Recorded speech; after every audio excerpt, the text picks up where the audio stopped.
you do cross a line where you're like, I'm not satisfied with just thinking about this anymore. I want to learn by doing.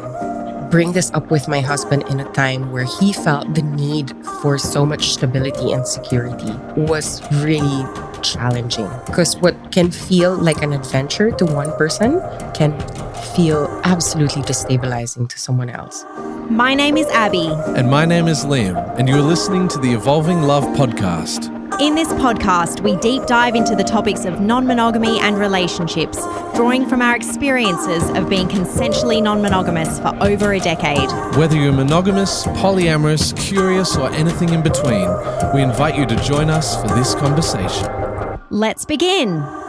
Hello, Evolving Lovers.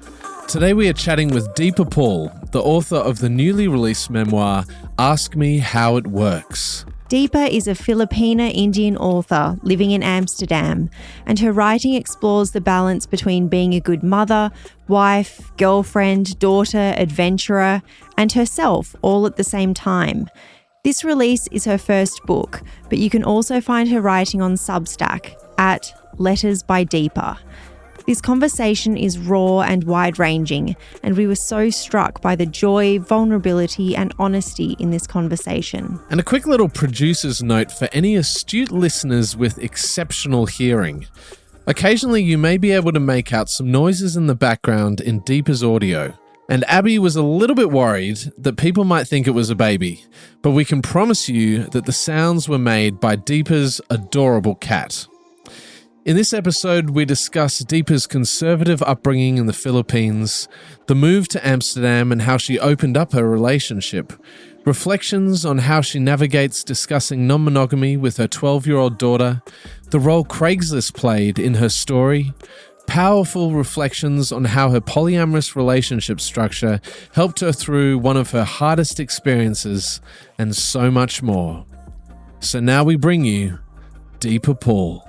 Deepa, thank you so much for joining us here on the Evolving Love podcast. I'm so thrilled to be here. I've been fans of the work you and Liam have been doing for a while now. So it's such a thrill. Thanks for having me. Now, Deepa, reading your book, absolutely amazing. Just so incredible. Now, there are a lot of things that I feel like we have in common, but there's something that's jumped out about you that I want to get into, because it's something that Liam and I talk about often, and Liam has all of these theories around this. I'm so intrigued. I know. Okay, so you were a choir girl. I was a choir girl, and Liam was a choir boy. What is going? I know.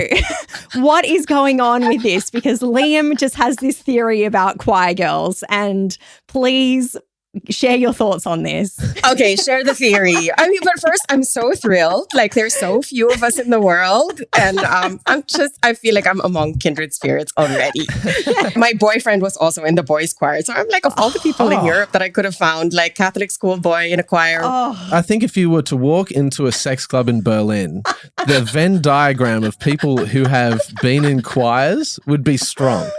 Like, it would be almost a circle. I mean, we have to dive into the science. I have to test this. I have to run to Berlin and just, find out for science. Like, no theory untested. So I want to flesh out my theory a little bit, because it actually speaks to your upbringing in the Philippines, which is obviously a very religious society.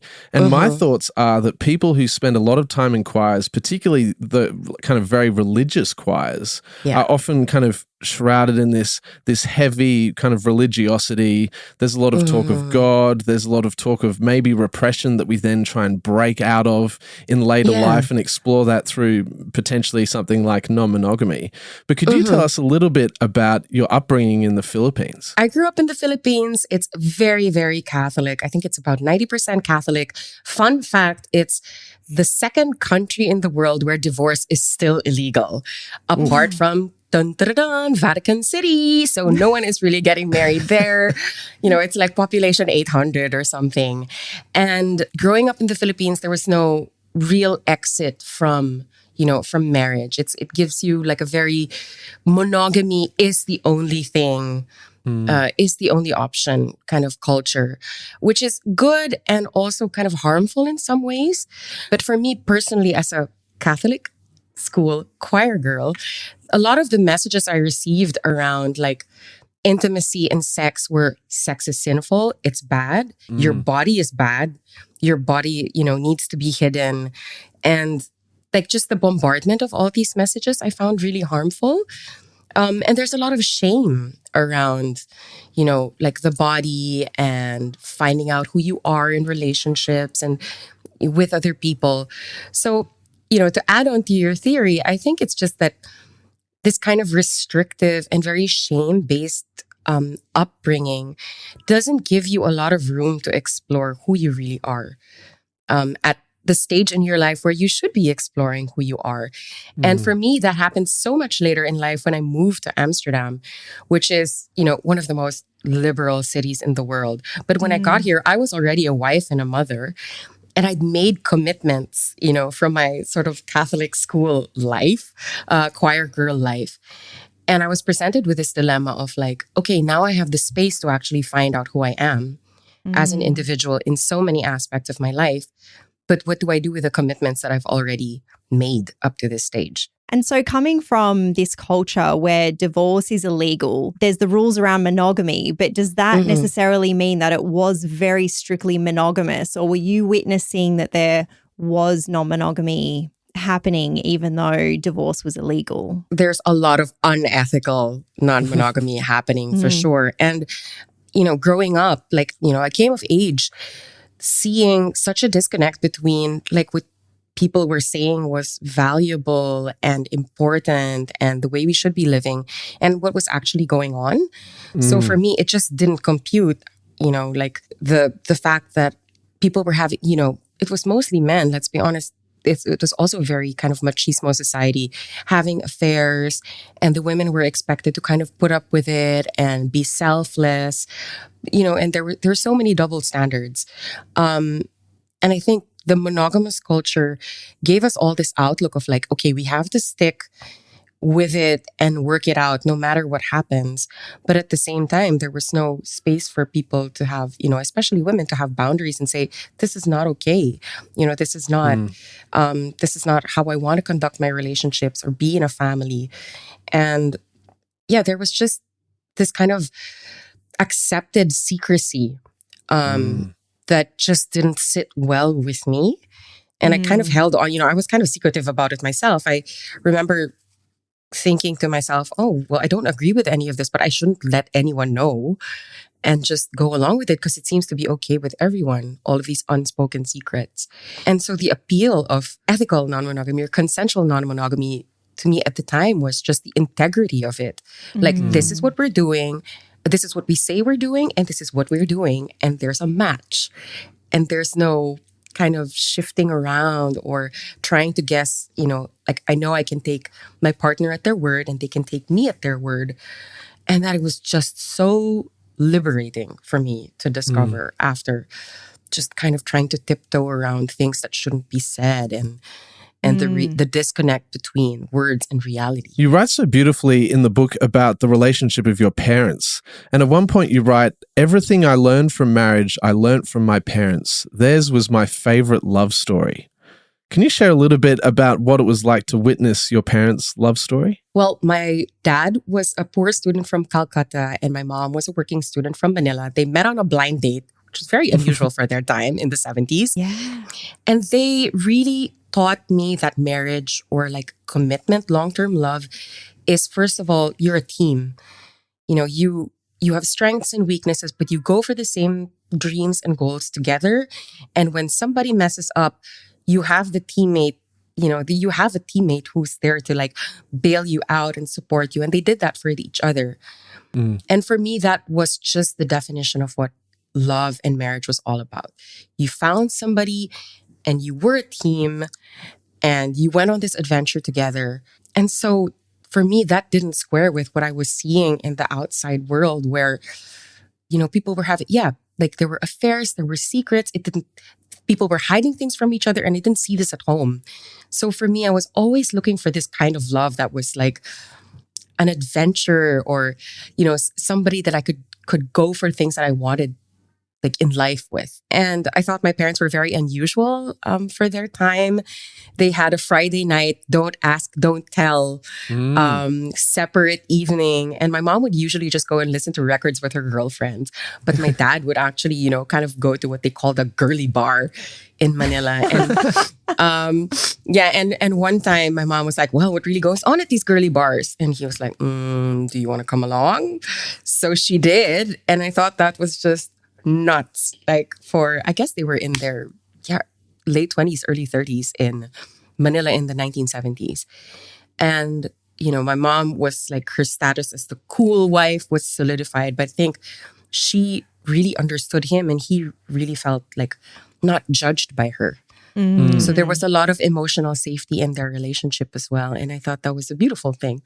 My dad passed away when I was 3, so I grew up on these stories from my mother.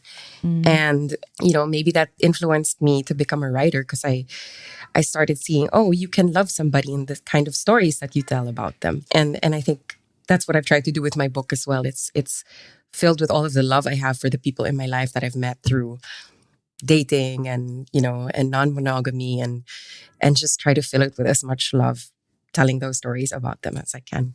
How beautiful. Such honesty. And also I love this approach that your parents had where it was like not being in this stagnancy, especially being in this Catholic, society and upbringing as well, which would have been so quite radical at the time. I mean, a don't ask, don't tell Friday night. Like when your mum was sharing with you about that, what was that like for you to hear that? Did you had particular questions around what the ins and outs of that looked like? I didn't ask too many questions when I was growing up because because my dad passed away when I was really young, I was always super hungry for like stories of the two of them. So it was like family lore. And then when I became a mom, my mom didn't tell me about that don't ask, don't tell when I was like 9 or 13 or whatever. But when I became a mom, she was like, someone, like I can kind of talk to her on my level now and someone will understand the things that go on with, as a mother and as a wife. And I just remember thinking, man, this is super cool. And I just didn't have any questions. I was like, okay, if that's what they did. And like, it really solidified my understanding of marriage as, as a team effort. And now, now that I'm like, 10 years into non-monogamy and I'm like, a basketball team is 5 people. Like it doesn't have to be, like a team isn't just 2 people. Well, speaking of adventure and speaking of marriage, a very special national debating champion comes into your life by the name of Marcus. So Marcus and I went to the same university and we were friends. He was kind of a nice, solid, like interesting, kind of nerdy, cuddly guy on the periphery of my university life. And on the last night of university before we graduated, there was a bonfire, smoke in the air and like drinks and like just the kind of buzz of graduating and finally being free of this like institution. And we had a magical kiss. And it was the kind of kiss that made us see each other with new eyes. Like, who are you and how have you been hiding in plain sight all this time? We ended up like exchanging numbers and I was like, this guy's never going to call me, whatever. But he did. And it was just this wonderful discovery of someone that I had never imagined would be so compatible and so interesting to me, who'd just been there, for 4 years of my college life. He found a job in Singapore after we graduated. And, I was trying to be like the super cool girl. I was like, just go. Don't let me hold you back. Let's see where this goes. I was just trying to be so cool. But it ended up becoming a 4-year long distance relationship. Wow. And there was loads of trust. I think the foundations of our non-monogamy were really in those years where we only had our communication to rely on. It was super old school because it was like dial-up cards. I'm really dating myself when I say this. It's like dial-up internet cards and like, speaking on like Yahoo Messenger. So sad. But we really learned to talk to each other and trust each other in those years. So when we decided to get married, I moved to Singapore and it was like playing house for a couple of years until I the dreamer, kind of like the troublemaker, was like, let's go somewhere else. And that somewhere else turned out to be Amsterdam. I feel like there's something so liberating about moving to another city, and especially a city that's so, expressive, and it would be just like such a different culture and experience being there. It's something that I relate to. We're from Canberra, but we moved to New York City and started exploring non-monogamy in New York. And I think there's something about just that shift of like being in a new place just sort of like fills you with ideas. Is that sort of what came to be when you were living in Amsterdam? Yeah, when we moved to Amsterdam, it's an extremely diverse city. I think there's over 120 nationalities living here. And people often ask me, hey, is your life kind of Dutch? And I'm like, no, we've made something that's really kind of odd and unique. And what I love about the city is there's so much room to be an individual. Like there's so much space to discover yourself. People aren't really in your business. Compared to where I grew up in the Philippines, where it's a very collective society. There's a lot of gossip. Everyone's all up in your business. One of my favorite writers said, we can never have serial killers in Manila because like all of the aunties will, start trying to like, where has he gone to? And what does that smell in the basement? And yeah, so here there's just so much more space to discover yourself. And that coincided with me and Marcus deciding to have, to start a family. So there was this tension of like, okay, there's so much I want to discover about myself. Also, I was really like having stepped away from the kind of Catholic, school choir girl guilt. I was like, okay, but who am I on my own? Oops, now we're starting a family. So there's this tension of like, I want to go out and explore, but at the same time, I'm really building this very delicate new thing. And Amsterdam, when I came here, a lot of my friends were like, oh, your life is going to be all like sex, drugs, and rock and roll. I'm like, no, actually, my life is like bike rides and parks and, cute little brown bars. It's a lot more conducive to the building of a family life than most people think. So I had these two kind of opposing poles. But it was not just the commonalities we share with being interested in choir, because when I was reading the book, it was amazing because our gateway drug to non-monogamy was also Craigslist. No! Yeah. I'm sorry. Yeah. Yeah. Oh my gosh. So in your book, it's amazing. You're kind of reeling off all the acronyms. It's like M for M, M. And I remember looking through the casual encounters because we're in New York, as Abby said. I remember looking through them going, what is happening here? And just being transfixed. All these people with these amazing stories looking for all these wild things. And I was thinking, what does all of this, what does it all mean? You get it. Like just the mystery of like, what is this? I want to figure this out. But also it was like the self-replenishing, like bottomless pit of like fantasies and desires that, I remember walking around like, I think I was in Singapore. Yeah, I was in Singapore when I first stumbled upon Craigslist. And I remember going out and walking around and being like, do all of these people secretly want all of that stuff? And just, and I was like, does everyone feel like this? And no one is saying anything? And then, of course, coming to Amsterdam, where that scene was just even more happening. Amsterdam was, Craigslist was a very American thing, but there was enough here. I mean, there was definitely more than Singapore. And I just remember thinking, oh my gosh, I could lose my life to this.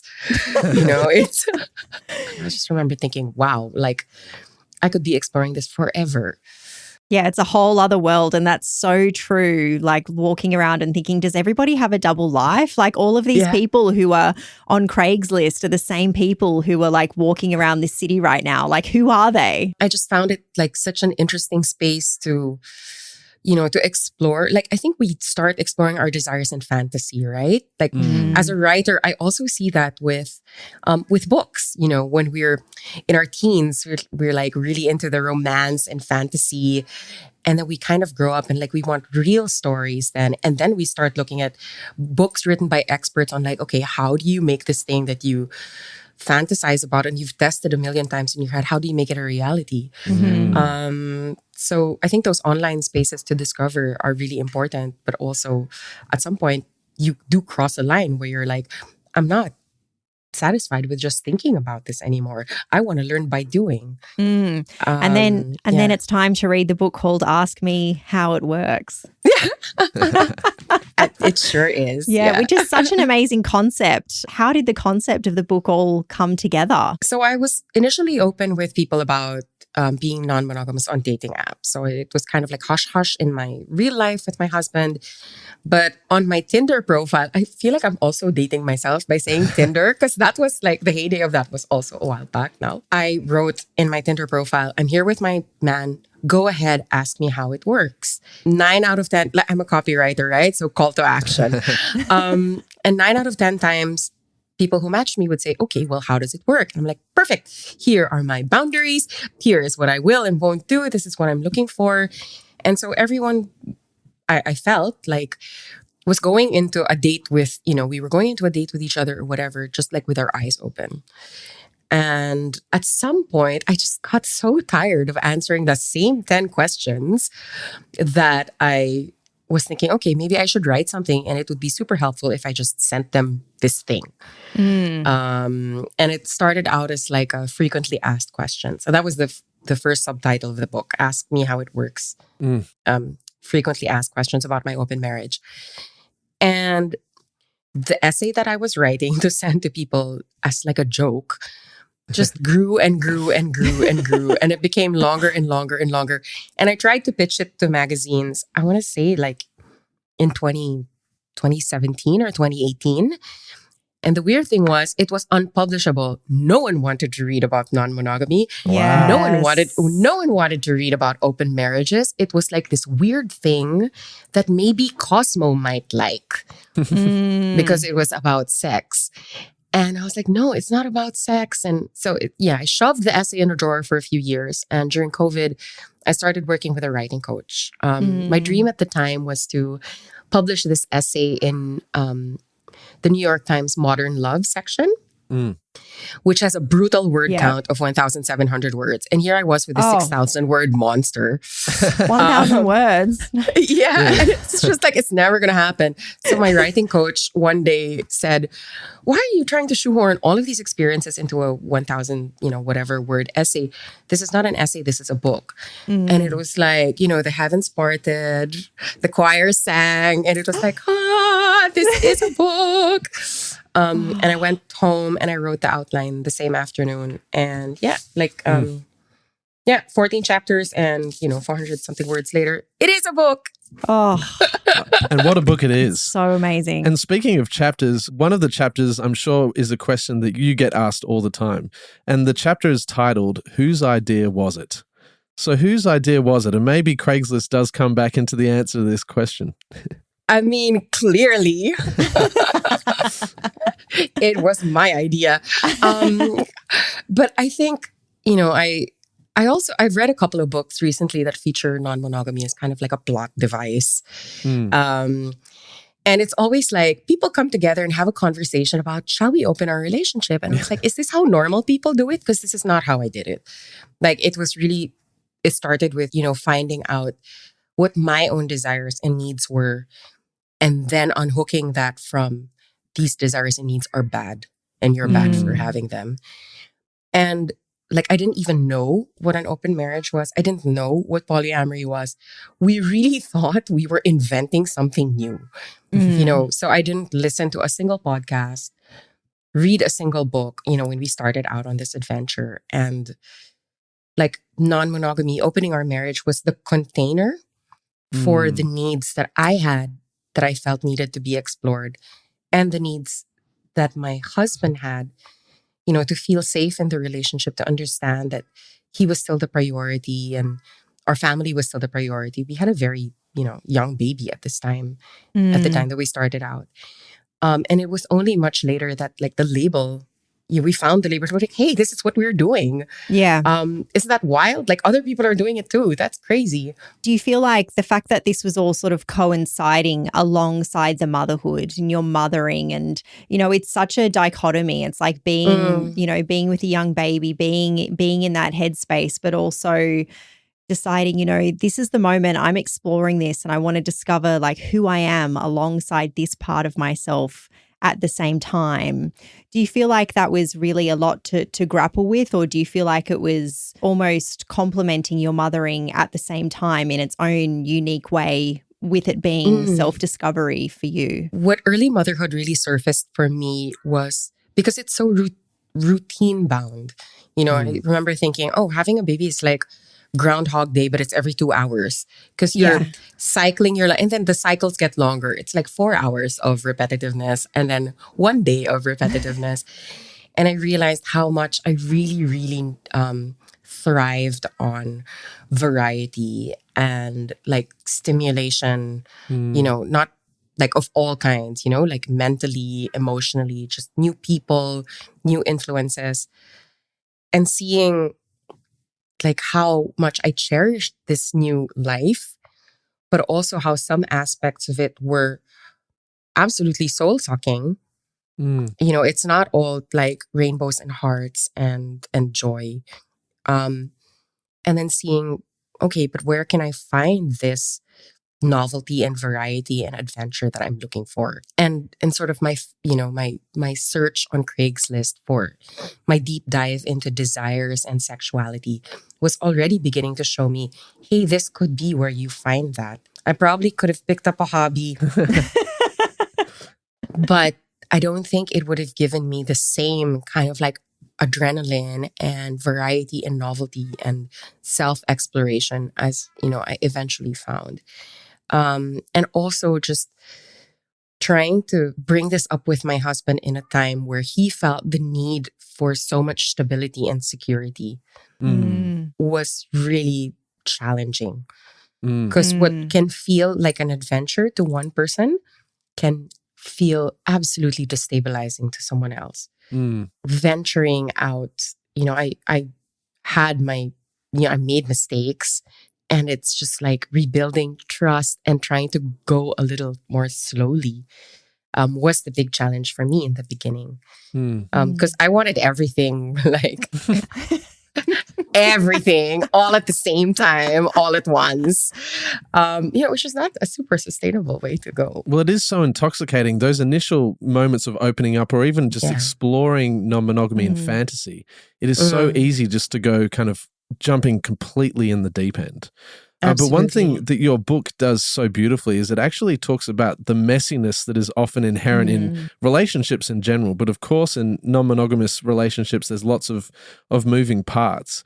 And I wonder in those initial opening stages, how did you reconcile those differences that you had with Marcus? Like, what were those initial conversations like when you were trying to almost establish a framework where non-monogamy could work for you both? I want to say I was less cautious in the beginning, and it was really hard for me to kind of pull back and say, okay, we have to go slowly. This is not easy for you. This is not exciting for you. And this is not even fun for you. So I was really shocked, for example, at how easy it was for me as a woman to get dates. Remember I had been the Catholic, school girl, and I'm not really, there's a very specific picture of like beauty in the Philippines, and I'm basically not it. So I was very sheltered and didn't date. And then suddenly I came to dating, and I was like, like bleep, bleep. And I was like, oh my God, there's just like a whole world for me to dive into. Yeah. And at the time, Marcus was also shocked how hard it was for him to find dates. So those were like our earliest points of friction when we first opened our marriage, where he's super competitive. Like he's like, yeah, if you have this many dates, I'm going to have this many dates too. And it was just like not fun. I was having fun and he was like trying to compete with me. And it took a really long time to get to the point where we just accepted, you know what? The experience is different on both sides. He's also like an introvert. He likes he gains energy from a lot of solo time at home. And also just accepting that difference, that I would be energized by going out and spending time with more people. And he just wanted to do the opposite, like accepting that difference, takes some time, especially when you're locked into like this monogamous mindset of like, we are the same on everything. We are the same page on everything. And actually accepting that there is a difference is healthy. It just feels super uncomfortable in the beginning. Yeah, for sure. Like everybody has a different experience. And I feel like that is such a thing that can happen for people when they're opening up their relationship and they're exploring and having like really different experiences. Actually, you wrote in your book, Marcus shared this with you in the book and it really stood out to me. He said, "Black guys are on top, white guys are second, and you, a curvy, short Asian MILF, you're queen of the world." Yeah, my friend once called me a fetish jackpot because it's like all of these things, So speaking to that, the fetish jackpot, and you share in your book about sort of how initially you were like sort of leaning into that and enjoying that. But then sort of as your journey progressed, you had like a different, your perspective on that shifted. Was so much fun in the beginning that I didn't see like kind of inherent structures or like power differences or inequalities in how attraction, plays out and how dating plays out for people. And maybe in the beginning it felt a bit like, but I'm having so much fun. Like, why do I have to pay attention to any of this? But then the thing that really got me was that this is affecting the person that I love. This is a dynamic that I wanted to bring into our marriage, and I have to recognize that this is harming him in some way. And like, can I have, 15% less fun? Sure. Can I have like 25% less fun for the person I love? Absolutely. Yeah. So over time, I really also learned to tell that it was harmful to me. Because people who see me as like a box to tick off on their, must date or like must sleep with list, their experience tend to treat me only as that thing and not really as a whole person. So later on, when I started gaining experience in non-monogamy and dating, maybe like around the 3-4 year mark, I realized that I wanted to be treated like a whole person and not like a hookup or an experience or something to collect, Pokemon polyamory. Yeah. And I realized if I lean into this dynamic, I'm really opening myself up to being treated that way. And I don't want to treat other people that way as well. Yeah. And that I think was the shift in finding like leaning away from casual connections to like deeper, more longer ranging experiences. And that eventually led to me meeting my boyfriend, which is, has been a wonderful experience. So yeah, it's all part of the journey. And so how long have you been with your boyfriend? Almost 6 years now. Wow. Yeah, we met on Tinder just shortly before the pandemic. Yeah, I mean, such a different time, right? In the before time. And yeah, he started out as one of many casual connections that I had at the time. But then COVID happened and, life was shut down. My life was basically my house 24/7, my family. And at some point there were rumors of like, oh, this thing could last a while. And I thought, okay, what will normalize? Little did we know. And I was like, okay, I have to normalize my life somehow. Who do I trust? Like, I had my best friend. We had like a little social bubble there. And I realized of all the connections I had at the time, I was like, this, Robert stood out to me as like super trustworthy, a really, really good man with a really good heart. And I was like, okay, I think I'm going to go in that direction. So COVID for me was like my house and Robert's house. And yeah, it was an emotional pressure cooker that just made things, more intense, but also just a really weird and special time. And I honestly thought after, lockdown, I was like, yeah, bars are going to open and parties are going to start happening and he's going to find other alternatives. This is nice for what it is in the moment. But then 6 years later, here we are. If you're enjoying this episode of the Evolving Love podcast, we invite you to follow, comment, and subscribe. Sharing the podcast with friends, family, or lovers is the best way to support the Evolving Love podcast. If you are interested in diving deeper and accessing my premium writing archive and other exclusive content, you can sign up at evolvingloveproject.substack.com. And Marcus and Robert have such a beautiful interaction in the way that they meet one another. And I feel like I don't want to give spoilers away with the book, but if you don't want a spoiler, you can block your ears. But a really beautiful way that they met with capturing your memories of your motherhood. And do you like to share about what that experience was like? Robert is a photographer and extremely talented and very sensitive photographer and artist. And I was trying to give away all of my daughter's clothes because I am a hoarder and I have trouble letting things go. So he had this brilliant idea to take photographs of the clothes and the baby toys and little shoes and things like that so that I could always keep the pictures and then get rid of the stuff. And of course, there was so much of it. There was like 7 bags of baby clothes. Then my husband brought them over to my boyfriend's studio, and that's where they really got to start talking to each other. And, just, it was such a beautiful encounter. And I was in the middle of the two of them, looking at them thinking, is this my life? Like I'm sure you've had so many moments like this where you look at your life and it's such a surprise. And you're just like, is this my life? Have I really done this? Have I really made the conditions for this possible? And, 6 years down the road, they started getting more comfortable with each other, especially as I started promoting the book. There were readings and I've been on panels and stuff like that, and they both wanted to support me. So it's a very garden party polyamory kind of thing, which I think is very cute. Yes. Are they both sitting in the front row or? Yeah, who sits where? It's really funny. The first time I did a panel discussion as an author, I came with both of them to the venue and they were on both sides of me, either side of me. And I had another friend. Queen. Wow. I know. And I was just like, oh my gosh, who am I? And I also had another friend who was there, and I kind of on the stage, I pointed. I was like, yeah, there's my husband and my boyfriend. And someone went, what about him? I was like, oh no, he's not mine. But it's been so great to show up in places where, where both of them are accepted as part of my life and, seen as, my partners. So it's been really great. And one place that they show up is actually in a Substack article that I really connected with. I mean, it's actually about something that is more recent than what you included in your book.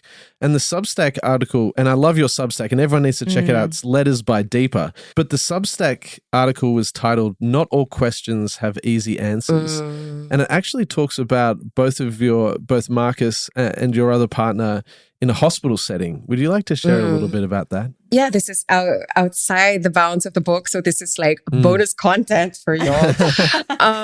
But last year in March, I was diagnosed with an early form of breast cancer. It was really unexpected. It was definitely not the way I wanted to spend the year leading up to the publication of my book. But both, Robert and Marcus just showed up for me like 100%.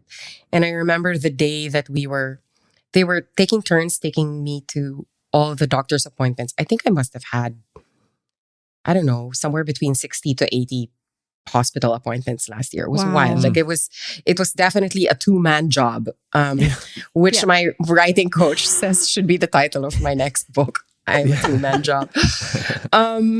And I remember the first time we were going to discuss like options, like treatment and surgery options for me. They both wanted to come because we'd all been on like tenterhooks for weeks. And we went into this little consultation room and the oncologic surgeon was like, there are 3 of you. And I was like, yes. And he was like, well, it's a very small room. And I was like, I see 3 chairs, and it was really interesting. But to see so much love there, and they each took care of me in such a way that was specific to each of them. So me living with Marcus at home with our daughter, he did a lot of like the day-to-day stuff, really, helping me, like changing bandages, walking me to the shower and things like that. And then Robert would come by and, he'd think of something like super creative and colorful. And oh yeah, he made, I had drains coming out of me for surgical drains. And then he made me like these glittery pouches where I could stick my drains in and walk around the house without tripping over them. And it was just, and that was so specific to his kind of colorful maker personality that, Marcus would have never thought of. So I just felt like I felt so much love in my life at that moment and in that moment in time. And it really taught me that even in the midst of something that you fear, that there can be so much beauty and love. And I was in the middle of like probably one of the toughest years of my life, but I felt so held and I felt so loved. And that, yeah, it was everything. It was a whole stew of experiences. And of course, for Marcus and Robert, it would have brought them so close in supporting you. Yeah, they really, spent a lot of time together. There have always been very strict boundaries between my family life and my life with Robert. I have a 12-year-old daughter, and the agreement, I think all three of us kind of came to this agreement, that family life, that Robert would not be involved in our family life. So it's not like he's integrated where he goes and picks up our daughter if one of us can't make it. For sure. But it's clearly like parenting is really my shared responsibility with Marcus. So there's really clear boundaries about him coming over. But during that time, he was here a lot. Sometimes we would have movie nights together, and because I couldn't leave the house, I was in recovery for surgery from surgery for months. And, my husband would take my daughter out like for like dinner or to go see friends. And then we would watch a movie together and I would like pass out on the couch. Robert and I would watch a movie together. And then Marcus would cook dinner for, all of us. And then Robert would come over, and it was really like special time. I think there's a lot of respect and genuine good regard between the two of them. Yes. And that was really beautiful to see. I feel like that's so similar to how Liam and I are with partners. Like we feel we have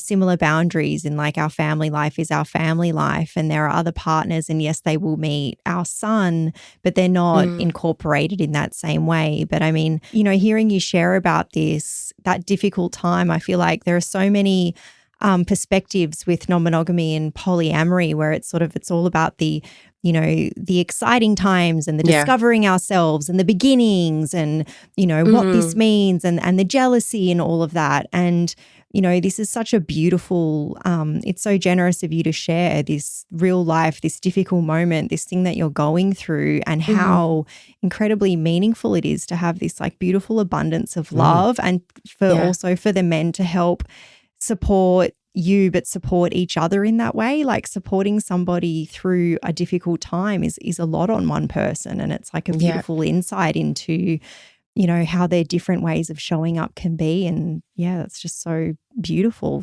Makes me very emotional hearing you share about that.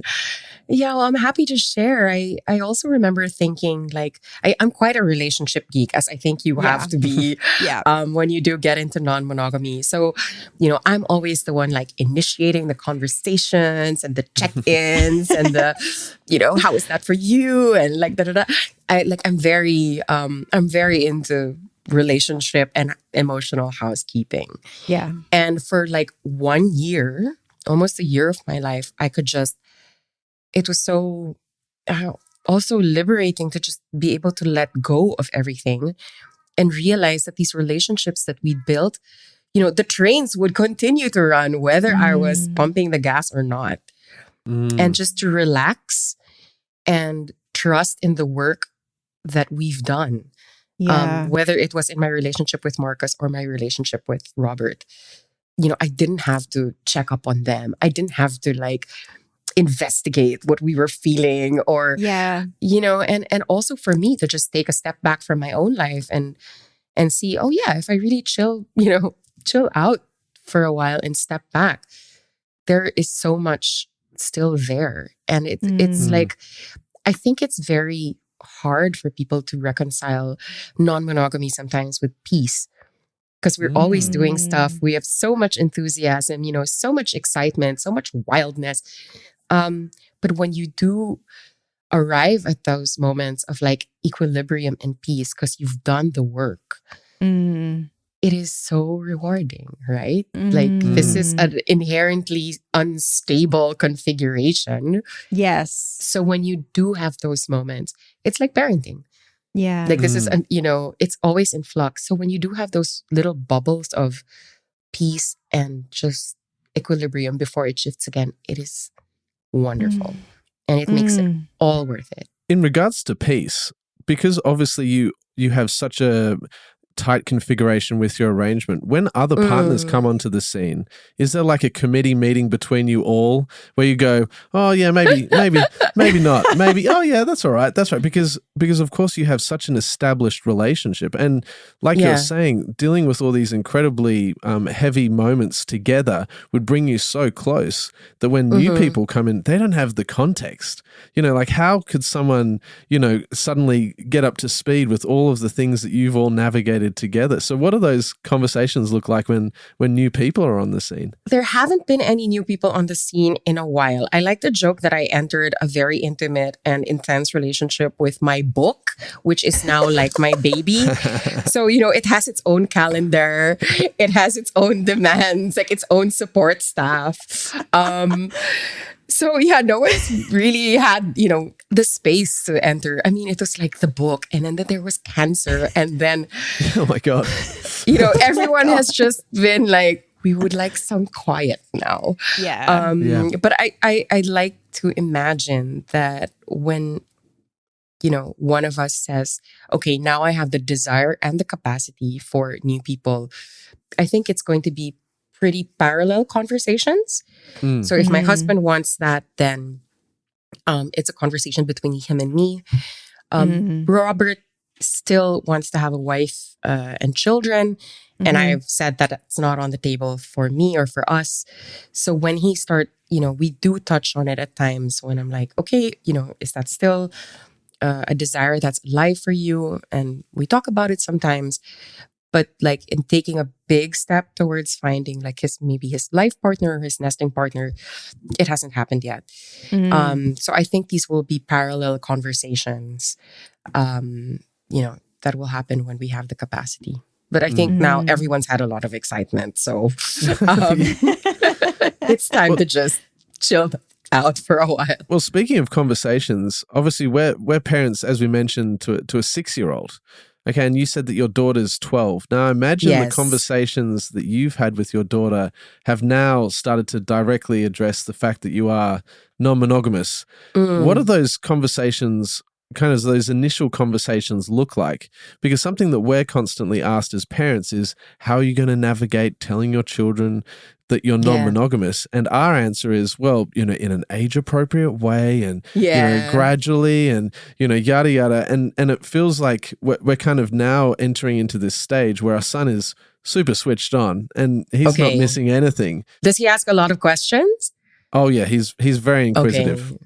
Yeah, he does about life, but he hasn't asked us any specific questions. I don't think he doesn't have an awareness of us being non-monogamous, but he's just generally a very like open-minded child. We had Kathy Labriola on the podcast who wrote the Jealousy Workbook, and he met her towards the end of the conversation.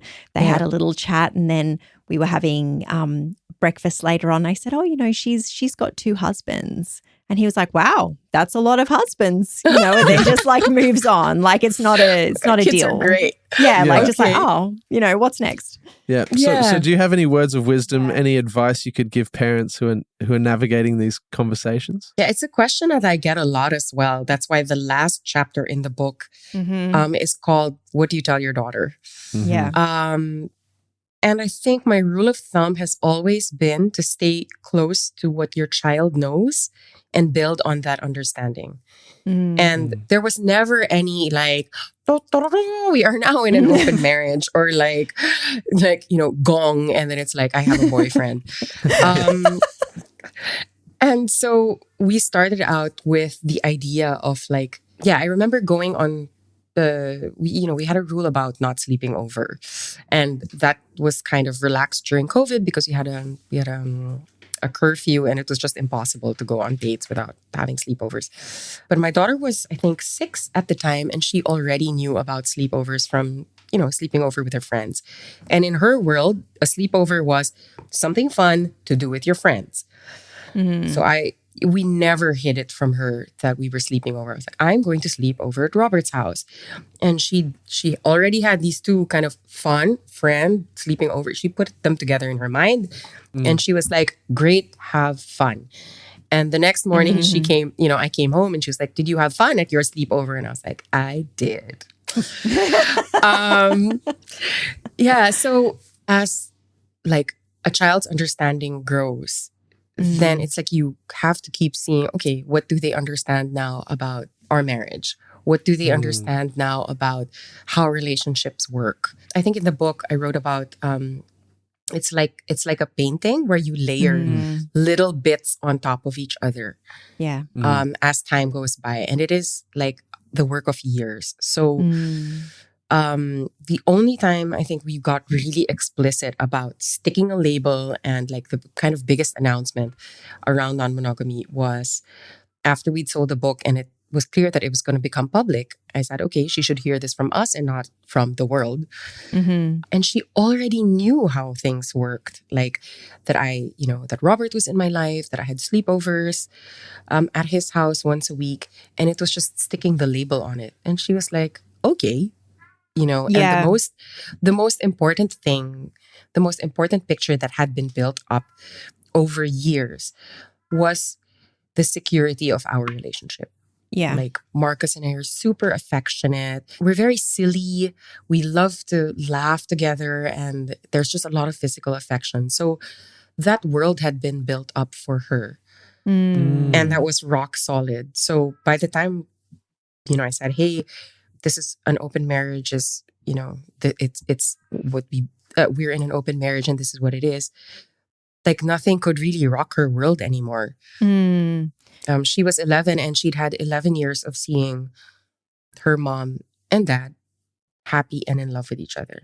Yeah. And that was the most important thing. Yeah, you weren't giving her information that was about to be, everything's about to change now. Like life as you know it is about to shift. It's more just like, this is a little bit more about what's going on. Like, we're all good. The security's there. Basically, what I wanted to impress upon her was that there is a name for like what this arrangement is. I also wanted to tell her not everyone does this or understands it. So you might run into, comments from friends or their parents or whatever. But it's just as long as you know that we love you and we love each other. And among the three of us, we know we're happy and it's working. And then that's all that really matters. That is so beautiful and so wonderful to hear. And it's always inspiring for us to hear, these, stories of sharing with the children and the openness from that, because, that is something that we think about a lot and talk about a lot because, having our son be secure and, feel safe and loved is the most important thing. So it just means a lot to hear that. Deepa, thank you so much for coming on the podcast. I feel like the time has absolutely flown by. I know. It's just been such an amazing and fantastic chat. And please, everybody, run to your local bookstore. The book is out. Ask Me How It Works. It is absolutely fantastic. It is funny. It is sexy. It is just absolutely incredible. I devoured it. And oh my gosh, I feel like we're good friends, Deepa. I would like to propose that we all meet in Amsterdam and we sing some like Bart chorales or something. Like there's something. Love it. There's something that we can do to mark this, I'm sure. Totally. Absolutely. Well, you have friends when you come over to my side of the planet. I would love to meet you both and your little one as well. And if I'm ever in your neck of the woods, I am going to ring your bell and start singing. That's what I'm going to do. Oh my gosh, definitely. I'm so pleased that you enjoyed the book. I'm really, really happy to be here and to meet you and have this conversation with you both. Thanks for tuning in to the Evolving Love podcast. If you enjoyed today's episode, don't forget to hit the subscribe button and leave a comment on your favorite podcast platform. Your feedback and support fuels our passion, and together we're building a community of curiosity, kindness, and growth. Subscribe, comment, and let's keep the conversation going.